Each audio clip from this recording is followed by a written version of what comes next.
ఈరోజు నందమూరి కుటుంబానికి చెందినటువంటి ఇంకొక తరం తెలుగు చలనచిత్ర రంగంలోకి కాలు పెట్టింది.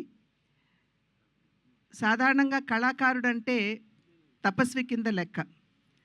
ఎంతో తపస్సు చేసి అంకిత భావంతోటి పనిచేసిన తర్వాత తెలుగు కళామ తల్లి ఆశీర్వాదం ఉంటే ఉన్నత శిఖరాల్ని అధిరోహించేటువంటి అవకాశం ఆ కళాకారుడికి ఉంటుంది.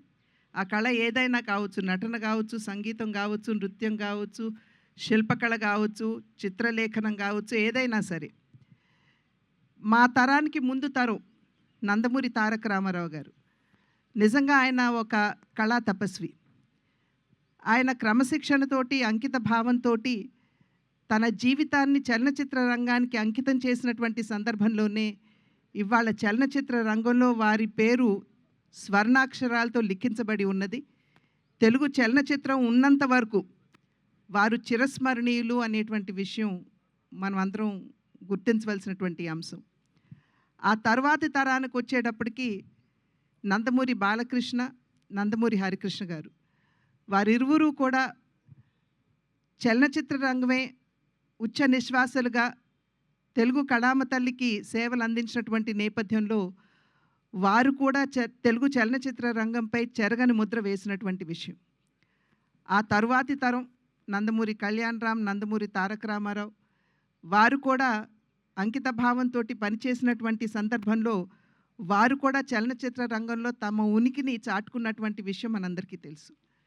అదే విధంగా ఇప్పుడు ఆ తర్వాతి తరం నందమూరి తారక రామారావు, అంటే మేము ముద్దుగా రామ్ అని పిలుచుకునేటువంటి నందమూరి తారక రామారావు ఇవాళ చలనచిత్ర రంగ అరంగేట్రం చేయటం జరిగింది.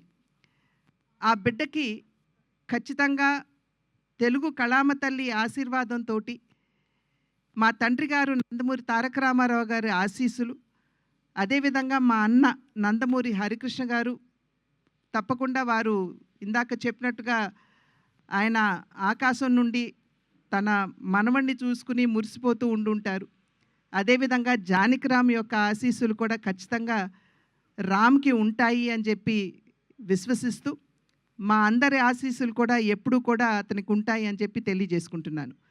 అదేవిధంగా వైవిఎస్ చౌదరి గారు ఆంజనేయుడి హృదయంలో రాముడు ఏ విధంగా కొలువు తీరి ఉంటారో వైవిఎస్ చౌదరి గారి హృదయంలో, స్మృతిలో నందమూరి తారక రామారావు గారు కొలువు తీరి ఉంటారు.